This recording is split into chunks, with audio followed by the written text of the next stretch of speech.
안녕하세요. 속풀이 짬뽕 알뜰 세트입니다. 보통 갑질이라고 하여 사회적 우위에 있는 사람들이 영향력을 필요 이상으로 끼치는 경우들이 생기는데요.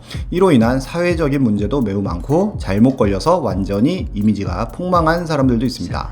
하지만 갑질에 대한 사건들이 많이 터지다 보니 갑은 악, 선은 을이라는 묘한 고정관념이 생기기도 하는데요. 이런 고정관념을 활용해 감정에 호소하여 사람들에게 공감을 얻으려고도 합니다. 하지만 그러다 보면 피해자가 생기기 마련인데요. 이번엔 이렇게 호의를 권리로 받아들이고 여론몰이를 하려다가 딱 걸렸던 사람들을 모아봤습니다. 그럼 한번 볼까요? 첫 번째는 리쌍 건물 곱창집입니다. 2013년 5월 리쌍의 길과 게리는 건물을 하나 인수합니다. 가로수길에 있는 굉장히 비싼 건물이었는데요. 일식집, 보쌈집, 곱창집이 장사를 하고 있었습니다. 하지만 리쌍은 그 자리에서 본인들의 프랜차이즈 포차를 열려고 계획하고 있었고 식당들에게 퇴거 요청을 하는데요. 일식집과 보쌈집은 합의금을 받고 퇴거하였지만 곱창집이 안 나가겠다고 하면서 일이 시작됩니다. 물론 건물주가 아무런 대책도 없이 그냥 나가라고 한다면 악덕 건물주이겠지만 리쌍은 곱창집 사장과 협상을 했는데요. 곱창집은 1억 5천만 원을 요구하였고 결국 5개월간의 무상 임대와 함께 1억 3천만 원의 보상금을 주기로 합의를 합니다. 하지만 곱창집 주인은 다시 이전을 하지 않겠다고 합의를 파기하는데요. 결국 법적 분쟁으로 들어갔고 법원이 리쌍에게 1억 1천만 원을 지급하고 곱창집은 퇴거하라는 권고를 했지만 곱창집은 거절 후 언론을 활용하기 시작합니다. 당시의 뉴스들을 보면 정말 리쌍은 악덕 건물주로 포장이 되어 길과 게리는 그 어느 때보다 많은 욕을 먹었었는데요.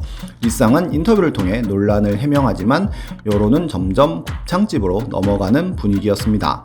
그러자 리쌍은 결국 다시 합의를 하였고 1억 8천만 원의 지하 1층, 지상 1층 주차장 짜투리 공간, 게다가 미관을 해치지 않는 증축까지 세 가지를 합의하고 2년간 임대차 계약을 맺습니다. 그렇게 끝나나 싶었지만 곱창집이 주차장에 천막, 철주 등 불법 구조물을 설치하면서 인근 주민들의 민원이 빗발쳤고 불법 구조물이 되면서 리쌍의 건물 리모델링 허가도 취소되어 리쌍은 몇 억의 손해를 봅니다. 게다가 곱창집은 아예 주차장의 용도 변경을 동의해달라고 리쌍 측에 요청하는데요.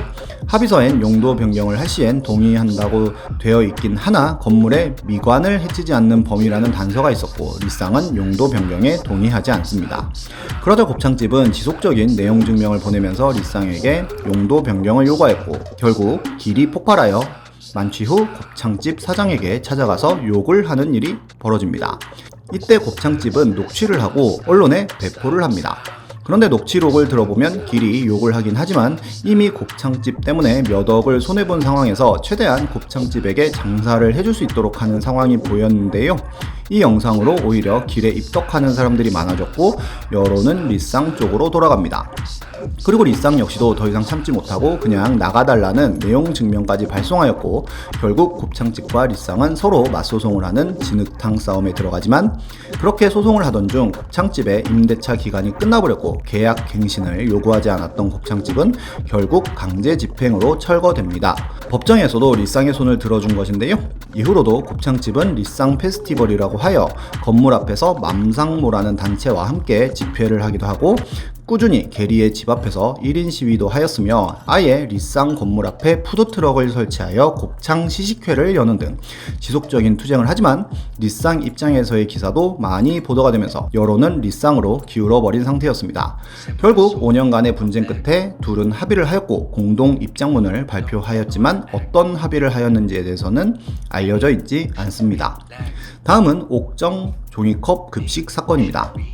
올해는 학교가 문을 열지 않고 대신 긴급 돌봄 교실을 운영을 많이 했는데요. 말 그대로 긴급 돌봄이다 보니 학교장의 재량하에 급식 제공 여부를 결정하였었습니다. 옥정 신도시의 한 초등학교는 급식을 제공하지 않기로 결정을 했었는데요. 학부모들이 엄청나게 민원을 제기하자 결국 급식을 제공하게 됩니다. 하지만 말 그대로 긴급 돌봄이기에 평상시의 급식만큼 영양사나 조리사가 있지는 않았는데요. 긴급 돌봄 담당 교사가 급식을 제공해야 했기에 학생들에게 식기를 가져오라고 고지합니다. 하지만 한 6학년 학생은 식기를 가져오지 않았고 준비된 식기가 없던 돌봄 교사는 종이컵에 밥과 국을 제공하게 됩니다. 그런데 이를 본 학부모가 이를 지역 카페에 올리면서 일파만파 퍼지는데요. 심지어 SBS에도 제보를 하여 뉴스로도 나옵니다. 하지만 그 동네 맘카페 외에는 그 어떤 동정 여론도 생기지 않았는데요. 돌봄 교사들도 돌봄을 안 하겠다고 하여 교사들이 희생정신으로 돌봄을 했던 것이었고, 당시에 급하게 학교 선생님들은 영양사도 없이 급식업체를 구하기 위해 엄청 고생을 했었고, 교사도 컵으로 식사를 하는 등 열악한 상황 속에서 최선을 다한 게 보였던 것입니다. 옥정을 제외한 전국 학부모들에게 폭격에 가까운 욕을 먹고는 결국 사과문을 올립니다. 이와 비슷한 사건은 베트남에도 있었는데요. 올해 초에 다낭에 놀러 갔다가 격리가 된 사람들이 있었습니다. 그때가 한창 대구가 위험할 때였는데 대구에서 출발했던 비행기의 관광객이었는데요. 다낭시가 비용을 부담하기로 하고 현지 호텔을 섭외했지만 현지 호텔들이 거부하여 한 폐병원에 일시 격리를 시킵니다. 그런데 YTN에서 이를 취재하면서 인터뷰를 하는데 식사는 제대로 하고 있느냐는 질문에 한 격리자가 아침에 빵 쪼가리 몇 개를 주더라고 대답을 하였고 그대로 보도가 되는데요. 이때 베트남에서 제공했던 식사는 반미로, 베트남 놀러 갔던 사람들은 한 번씩은 먹어봤음직한 아주 유명한 베트남식 샌드위치로 베트남 사람들에게는 아주 일상적인 식사이고 나름 최선을 다해 편의를 제공한 것이지만 이를 그저 빵 한 쪼가리라고 표현을 한 것입니다. 마치 우리나라에서 외국인에게 김밥을 줬더니 밥 한 줄 주더라고 하는 거랑 비슷한 것 같은데요. 이 보도를 본 한국의 베트남인들은 크게 분노하였고 본국에 이 보도 사실을 알리게 됩니다. 이전까지 박항서 감독님의 활약으로 베트남의 한국 선호도는 매우 높았었지만 이 사건을 기점으로 베트남인들의 반한 감정이 엄청나게 높아졌고 베트남 사람들은 SNS를 통하여 과도한 한국 때리기를 하였고 유튜브를 통하여도 우리나라의 국뽕 채널들처럼 한국을 까면서 베트남을 찬양하는 영상들이 굉장히 많이 올라옵니다. 인터뷰를 한 사람이야 그렇게 할 수 있다고 치지만 아주 작은 팩트체크조차 하지 않고 기사를 써버린 기자 때문에 두 나라의 감정만 안 좋아져 버린 사건이라고 볼 수 있겠습니다. 다음은 인천 공무원 갑질 사건입니다.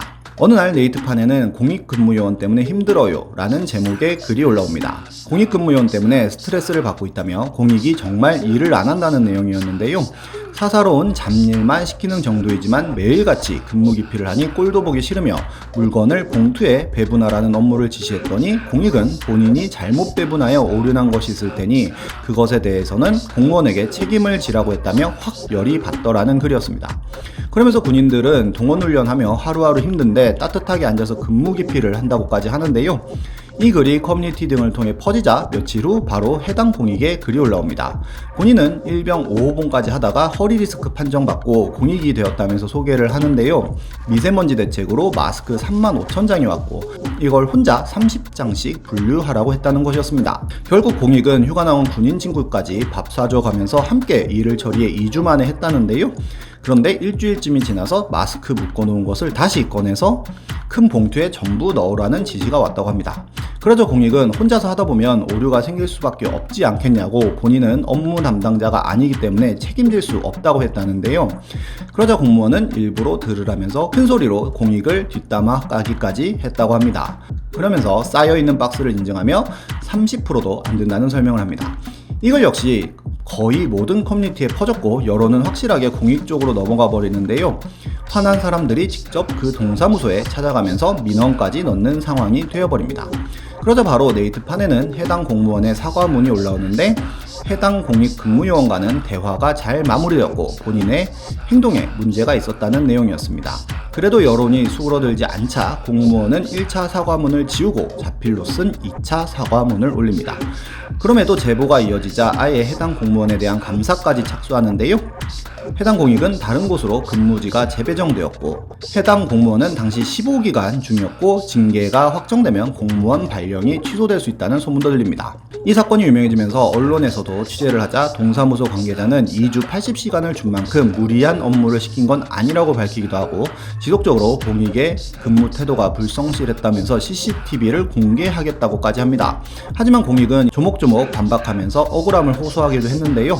심지어 허리 디스크가 있는 공익에게 김장한 김치와 쌀을 옮기라고 했다면서 사진을 보여주는데 해당 김장이 허름한 지하주차장에서 이루어지고 있어서 동사무소는 더 욕을 먹습니다. 감사 결과가 보도되었는데 그저 직원 간 단순 말다툼일 뿐이어서 별다른 징계를 내리지 않을 것이라고 하였고, 정보공개법에 의해 징계 결과를 비공개 처리하겠다고 밝힙니다. 이후로의 이야기는 본인들 외에는 아무도 모릅니다. 이런 사례들은 굉장히 많은데요. 다음에 아예 공익편의 영상을 한번 만들도록 하겠습니다. 지금까지 속풀이 짬뽕 알뜰 세트였습니다.